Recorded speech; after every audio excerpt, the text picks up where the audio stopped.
Hello everyone, welcome to Varsha's kitchen. ಈ ಬೇಸಿಗೆಗೆ ತಂಪಾಗಿರುವಂಥ ರಾಗಿ ಅಂಬಲಿ ಹೇಗೆ ಮಾಡೋದು ತೋರಿಸ್ಕೊಡ್ತಾ ಇದ್ದೀನಿ. ಈ ರಾಗಿ ಅಂಬಲಿ ಚಿಕ್ಕ ಮಕ್ಕಳಿಂದ ಹಿಡಿದು ದೊಡ್ಡವ್ರವರೆಗೂ ಕುಡಿಬೋದು. ತುಂಬ ಆರೋಗ್ಯವಾಗೂ ಇರುತ್ತೆ, ಈ ಬಿಸಿಲಿಗೆ ತಂಪಾಗೂ ಇರುತ್ತೆ. ಬನ್ನಿ ರಾಗಿ ಅಂಬಲಿ ಹೇಗೆ ಮಾಡೋದು ನೋಡೋಣ. ಮೊದಲಿಗೆ ಸ್ಟವ್ ಹಚ್ಚಿ ಒಂದು ಪಾತ್ರೆ ಇಟ್ಟು ಅದಕ್ಕೆ 2 ದೊಡ್ಡ ಗ್ಲಾಸ್ ಆಗೋಷ್ಟು ನೀರು ಹಾಕಿ ಸ್ವಲ್ಪ ಉಪ್ಪು ಹಾಕಿ ನೀರು ಕುದಿಯಕ್ಕೆ ಬಿಡಿ.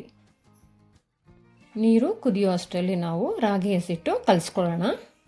ಒಂದು ಬಟ್ಲಿಗೆ ಚಿಕ್ಕ ಕಪ್ ಆಗೋಷ್ಟು ರಾಗಿ ಹಸಿಟ್ಟು ಹಾಕ್ಕೊಂಡು ಅದಕ್ಕೆ ಒಂದು ಅರ್ಧ ಗ್ಲಾಸು ನೀರು ಹಾಕಿ ಗಂಟಿಲ್ದಿರ ಕಲಿಸ್ಕೊಳ್ಳಿ.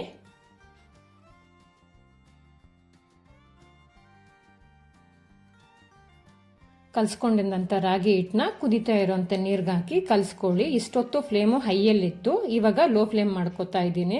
ಹೈ ಫ್ಲೇಮಲ್ಲೇ ಇದ್ದರೆ ರಾಗಿ ಹಿಟ್ಟೆಲ್ಲ ಗಂಟು ಬಂದುಬಿಡುತ್ತೆ, ಅದರಿಂದ ಲೋ ಫ್ಲೇಮಲ್ಲೇ ಇಟ್ಟು ಕಲಸಿ. ಯಾವುದೇ ಕಾರಣಕ್ಕೂ ಫ್ಲೇಮ್ ಹೈಯಲ್ಲಿ ಇಡಬೇಡಿ. ಇವಾಗ ಕಲಿಸ್ತಾನೇ ಇರಿ, ಕೈ ಬಿಡಿದ್ರೆ ಕಲಿಸ್ತಾನೇ ಇರಬೇಕು. ಅದು ಸ್ವಲ್ಪ ಗಟ್ಟಿಯಾದ ನಂತರ ಒಂದು 5 ನಿಮಿಷ ಹಾಗೆ ಬಿಟ್ಬಿಡಿ, ಚೆನ್ನಾಗಿ ಬೆಂದ್ಕೊಳ್ಳುತ್ತೆ.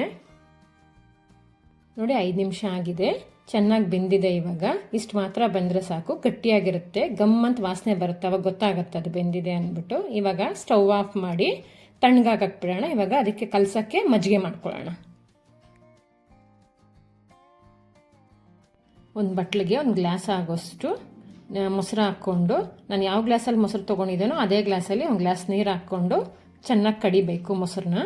ನೀವು ಮೊಸರಾದರೂ ಹಾಗೆ ಡೈರೆಕ್ಟ್ ಗಂಜಿಗೆ ಹಾಕ್ಕೋಬೋದು. ನಾನಿಲ್ಲಿ ತುಂಬ ತಂಪಾಗಿರುತ್ತೆ ಅಂದ್ಬಿಟ್ಟು ಮಜ್ಜಿಗೆ ಯೂಸ್ ಮಾಡ್ತಾ ಇದ್ದೀನಿ. ಈ ರೀತಿ ಮಜ್ಜಿಗೆ ಮಾಡಿಕೊಂಡ್ರೆ ಸಾಕು. ಇವಾಗ ಮಾಡಿಟ್ಕೊಂಡಿರೋಂಥ ಮಜ್ಜಿಗೆನ ತಣ್ಣಗಾಗಿರೋಂಥ ರಾಗಿ ಗಂಜಿಗೆ ಹಾಕಿ ಕಲಿಸ್ಕೊಳ್ಳಿ. ಅಂಬಲಿ ಗಟ್ಟಿಯಾಗಿ ಕುಡಿಬೇಕು ಅನ್ನೋರು ಇಷ್ಟು ಮಾತ್ರ ಇದ್ದರೆ ಸಾಕು. ಇಲ್ಲ ನಮ್ಗೆ ಅಂಬಲಿ ನೀರಾಗಬೇಕು ಅಂದರೆ ಈ ಟೈಮಲ್ಲಿ ಮಜ್ಜಿಗೆ ಅಥವಾ ನೀರು 2ರಲ್ಲಿ 1 ಮಿಕ್ಸ್ ಮಾಡ್ಕೋಬೋದು.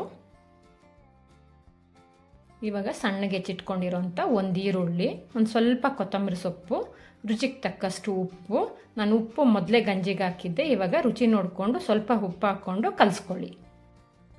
ನೀವು ಬೆಳಗ್ಗೆ ಗಂಜಿ ಮಾಡೋಕ್ಕೆ ಟೈಮ್ ಇಲ್ಲ ಅನ್ನೋರು ರಾತ್ರಿನೇ ಗಂಜಿ ಮಾಡಿಟ್ಕೊಂಡು ಬೆಳಗ್ಗೆ ಅದಕ್ಕೆ ಮಜ್ಜಿಗೆ ಮಿಕ್ಸ್ ಮಾಡಿಕೊಂಡು ಕುಡಿಬೋದು, ಚೆನ್ನಾಗಿರುತ್ತೆ. ಈ ಬೇಸಿಗೆಗೆ ತಂಪಾಗಿರುವಂಥ ರಾಗಿ ಅಂಬಲಿ ರೆಡಿಯಾಗಿದೆ. ನೀವು ಮನೇಲಿ ಒಮ್ಮೆ ಟ್ರೈ ಮಾಡಿ.